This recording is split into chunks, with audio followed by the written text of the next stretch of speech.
Hello friends, most welcome to this YouTube channel. So friends, आज हम discuss करेंगे 9 to 12 accounts को हम आज स्टार्ट करने जा रहे हैं। अगर आप इस चैनल पर न्यू हैं, प्लीज़ चैनल को सब्सक्राइब कर दीजिएगा फ्रेंड्स।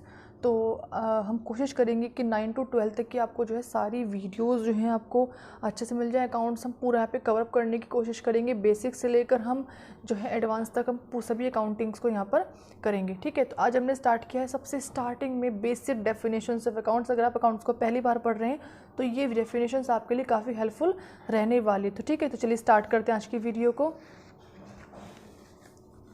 देखिए, सबसे पहले हम डिस्कस करते हैं इसके बेसिक डेफिनेशंस। बेसिक डेफिनेशंस क्या क्या होती हैं। सबसे पहले हम बात करते हैं बुक कीपिंग। बुक कीपिंग क्या होता है? देखिए, बुक कीपिंग क्या है? फाइनेंशियल ट्रांजैक्शंस, किसी बुक की फाइनेंशियल ट्रांजैक्शंस की रिकॉर्डिंग को कहते हैं। So that information on any point in relations to them may be quickly obtained. इसका मतलब ये है कि देखिए, बुक कीपिंग का मतलब क्या होता है? एक तरीके से बुक रखना, जो भी फाइनेंशियल ट्रांजैक्शंस होती है उनको रिकॉर्ड रखना, ताकि इन फ्यूचर अगर हमें उसकी ज़रूरत हो तो हम वहाँ से उसको ऑब्टेन कर सके। ठीक है, बुक कीपिंग करना, जो भी फाइनेंशियल ट्रांजैक्शंस होती है, जो भी लेन देन होते हैं बिजनेस में, ठीक है, उनको रिकॉर्ड करना एक मेथोडिकल मैनर में, एक सही मैनर में उनको रिकॉर्ड करना, ये होता है बुक कीपिंग। और ध्यान रखिएगा, ये हम इसलिए करते हैं ताकि इन फ्यूचर अगर हमें किसी भी ट्रांजेक्शन से रिलेटेड कोई इन्फॉर्मेशन अगर लेना हम चाहें तो हम वहाँ से उसको ऑब्टेंड कर सकें। क्लियर? तो ये होता है बुक कीपिंग। उसके बाद हम बात करते हैं double entry system. So friends, double entry system क्या होता है? देखिए, डबल एंट्री सिस्टम में ये होता है कि भाई जब भी हम कोई भी ट्रांजेक्शन्स करते हैं, जो भी लेन देन होता है, उसकी एंट्री जो है टू अकाउंट्स को डिफरेंटली जो है वो अफेक्ट करती हैं। So double entry book keeping, also known as double entry accounting, is a method that relies on a two-sided accounting entry to maintain financial information. Every entry to an account requires a corresponding and opposite entry to a different account. ध्यान रखिएगा, different account में opposite side में की जाती है। तो ध्यान रखिएगा, डबल एंट्री सिस्टम वो सिस्टम होता है जिसमें हर ट्रांजेक्शन की एंट्री दो अलग अलग अकाउंट्स में डिफरेंट साइड में, ऑपोजिट साइड में की जाती है। अगर आप एक ट्रांजेक्शन को एक अकाउंट में डेबिट साइड में एंट्री कर रहे हो तो दूसरे अकाउंट्स में उसकी एंट्री क्रेडिट साइड में होगी। चलिए इसका एग्जांपल मैं आपको दिखा देती हूँ। देखिए, जैसे हमने यहाँ पे ट्रांजेक्शन्स ली है, राम सोल्ड गुड्स। ठीक है, राम ने जो है गुड्स सोल्ड किया।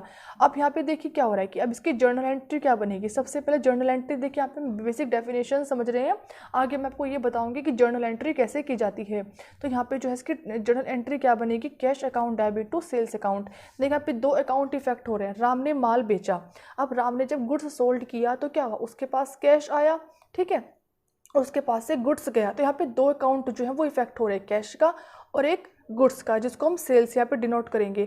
तो ध्यान रखिएगा, ट्रांजैक्शंस एक है लेकिन उसकी एंट्री दो अकाउंट में होगी, एक कैश में होगी और एक सेल्स में होगी। लेकिन कैश में वो एंट्री डेबिट साइड में होगी एंड सेल्स में वो एंट्री क्रेडिट साइड में होगी। क्लियर? फिर हम बात करते हैं जर्नल। जर्नल क्या होता है? जर्नल एक डिटेल्ड अकाउंट्स होता है जो कि रिकॉर्ड करता है। देखिए, जर्नल में क्या होता है ना, अब डेली ट्रांजैक्शंस होते हैं तो ऐसा तो नहीं होता ना कि एकदम से लेजर बनाई जाए, एकदम से बैलेंस शीट बनाई जाए।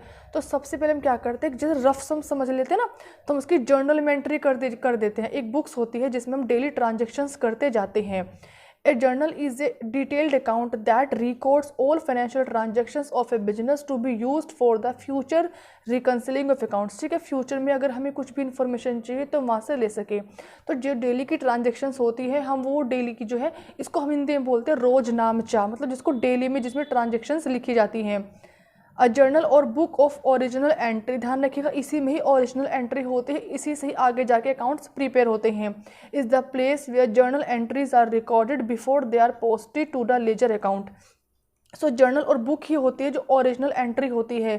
ये सब प्लेस होता है जहाँ पर सारी की सारी एंट्रीज जो हैं, जो कि मतलब डेली की जो एंट्री जो ट्रांजेक्शन्स होती है वो सबसे पहले यहीं पर रिकॉर्ड की जाती है। ध्यान रखिएगा, सबसे पहले जो ट्रांजेक्शन्स की एंट्री होगी वो सबसे पहले जर्नल में ही रिकॉर्ड की जाती है। उसके बाद जो है बाद में अकाउंट्स प्रिपेयर होते हैं। ठीक है, तो सबसे पहले हम जो है जर्नल बनाना ही सीखेंगे। फिर हम बात करते हैं कैश बुक। कैश बुक क्या होता है? देखिए, कैश बुक ये यूज़ की जाती है कैश को रिकॉर्ड करने के लिए, कितना कैश रिसीव हुआ एंड कितना कैश पेमेंट हुआ।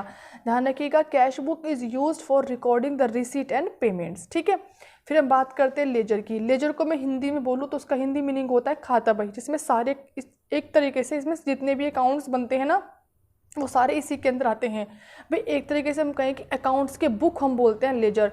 जैसे अब यहाँ पे मैंने ट्रांजेक्शन्स देखी थी, राम सोल्ड अकाउंट्स, भाई एक इसमें कैश का अकाउंट बनेगा, एक सेल्स का अकाउंट बनेगा, तो 2 अकाउंट बने। तो ये जो अकाउंट्स होते हैं ना सारे के सारे, ये जिस बुक में रखे जाते हैं उसको हम बोलते हैं लेजर।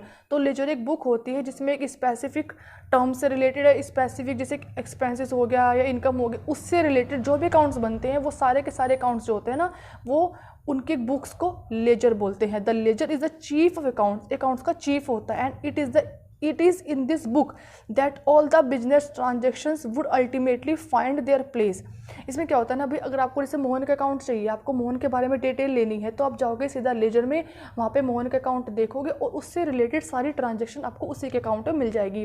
जैसे मैंने यहाँ पे एंट्री दी थी राम सोल्ड गुड्स, तो यहाँ पे आप राम का आपको अकाउंट देखा, आपको राम से रिलेटेड जितने भी आपने लेन देन किए हैं राम के साथ, वो सारे आपको कहाँ मिलेंगे, राम के अकाउंट में मिलेंगे। और राम का अकाउंट आपको कहाँ मिलेगा, वो मिलेगा आपको कहाँ पे, लेजर में। क्लियर। उसके बाद हम बात करते हैं अकाउंट्स। अब देखिए अकाउंट्स क्या होता है, अकाउंट्स आपको समझ आ गया होगा।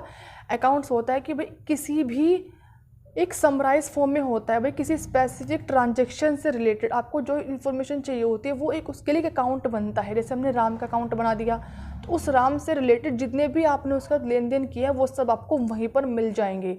Clear. An account is a ledger, a record in a summarized form of all the transactions that have taken place। मतलब ये सभी ट्रांजेक्शन किसी स्पेसिफिक आइटम से रिलेटेड सारे के सारे ट्रांजेक्शन का एक रिकॉर्ड होता है, जिसको हम बोलते हैं अकाउंट। ध्यान रखिएगा, ये एक स्पेसिफिक अकाउंट से रिलेटेड होता है। जैसे मोहन से आपने लेन देन किए, तो मोहन के अकाउंट में सिर्फ मोहन से जितने भी लेन देन किए जाएंगे वो आएंगे। आप राम से जो लेन देन करोगे वो मोहन के अकाउंट में नहीं आएंगे। ध्यान रखिएगा, एक इसमें स्पेसिफिक एक्सपेंसेस या किसी पर्सन या किसी प्लेस से रिलेटेड एक अकाउंट अलग से बनता है। क्लियर। सो फ्रेंड्स, मुझे उम्मीद है कि आपको ये वीडियो पसंद आई होगी।